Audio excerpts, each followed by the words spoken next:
Disappointment, disappointment and disappointment, यही तीन शब्द आज की जो मीटिंग हुई है आईबीए और यूनियंस के बीच, यही तीन शब्दों का हम लोग इस्तेमाल कर सकते हैं क्योंकि बहुत सारी एक्सपेक्टेशंस थी आज की मीटिंग से। दोस्तों, आज की जो मीटिंग थी बहुत ही बड़ी मीटिंग थी जिसमें काफ़ी कुछ फाइनलाइज होना था। आईबीए अपने कुछ अच्छे ऑफर्स अगर रखता तो हो सकता है हमारा जो सेटलमेंट है वो बहुत ही जल्दी हो जाता, लेकिन आईबीए का जो अड़ियल रवैया है उस रवैये को देखते हुए और जो अब 15 से 16 पर आए हैं, इन सब चीज़ों को ध्यान में रखते हुए लगता है कि नेगोशिएशन जो हम लोगों का वेस्ट सेटलमेंट जो है वो थोड़ा सा अब और डिले होने वाला है।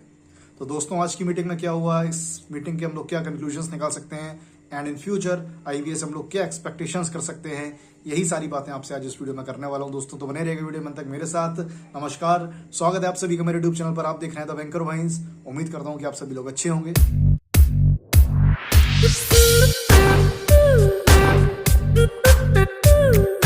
दोस्तों, 15% से शुरुआत करी थी आईबीए ने। आज की मीटिंग में वो लोग आए हैं 16% पर। सिर्फ 1% का उन्होंने इंक्रीज किया है। तो ये माइंडसेट दिखाता है आईबीए का कि वो इस वेज सेटलमेंट को कहां तक लेकर जाना चाहते हैं। मतलब वो लोग वेज सेटलमेंट को जल्दी खत्म करने के फिराक में नजर ही नहीं आ रहे हैं कि हमें वेज सेटलमेंट बैंकर्स का जल्द से जल्द खत्म करना है। 16% पर आए हैं, अब अगली मीटिंग रखेंगे उसमें 17% बोलेंगे, फिर यूनियन मना कर देगा, फिर अगली मीटिंग होगी। मतलब ये 3-4 मीटिंग में, हर मीटिंग में 1-1% अगर बढ़ाएंगे तो आप सोचो ये 18-20% तक कब पहुंचेंगे।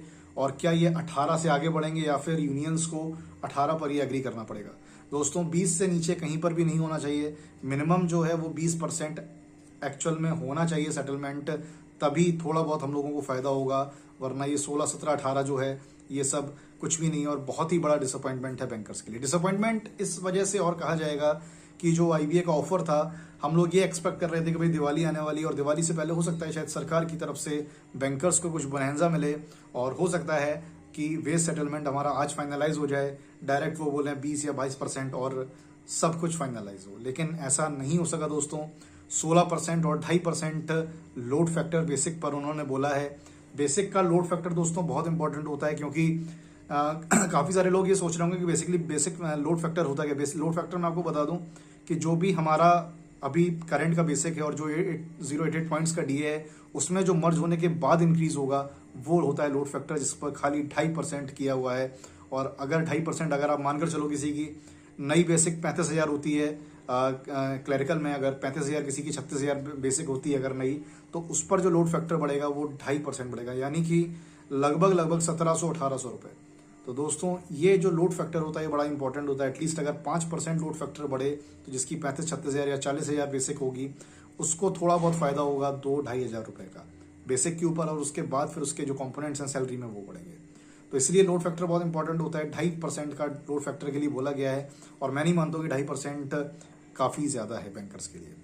तो दोस्तों, 15 से 16 पर आए हैं। अब नेक्स्ट मीटिंग में क्या होगा, 17, 18, 19, 20 ये देखना होगा। लेकिन अब एक बात श्योर है कि जो वेज सेटलमेंट है अब ये थोड़ा सा डिले होने वाला है। हो सकता है शायद इलेक्शंस की वजह से जनवरी तक ये पूरा हो जाए, जहां पर हम लोग को मनचाहा ऑफर ना मिल पाए और कहीं ना कहीं 18 से 20% में हमें एग्री करना पड़ जाए। 20% से नीचे एग्री नहीं कर सकते हैं, एटलीस्ट 20% में हमें एग्री करना ही होगा। 5 डे बैंकिंग को भी लेकर आज बात हुई है, यूनियंस की तरफ से बोला गया है 5 डे बैंकिंग को लेकर, जिसमें फिर से कोई भी फ्रूटफुल डिस्कशन नहीं निकला हुआ है।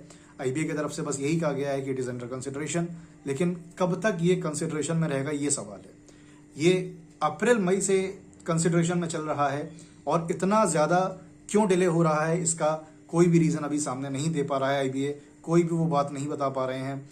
हो सकता है शायद आईबीए वेज सेटलमेंट के साथ 5 डे बैंकिंग करना चाह रहा हो कि हम यूनियंस को पहले एक पर्टिकुलर वेज सेटलमेंट पर एग्री करते हैं और उसके बाद फिर 5 डे बैंकिंग पर अपनी वर्डिक्ट देते हैं।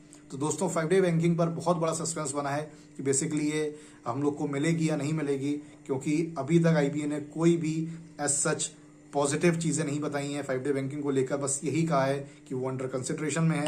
अब कंसिडरेशन में वो यस और नो होता है ये देखना होगा।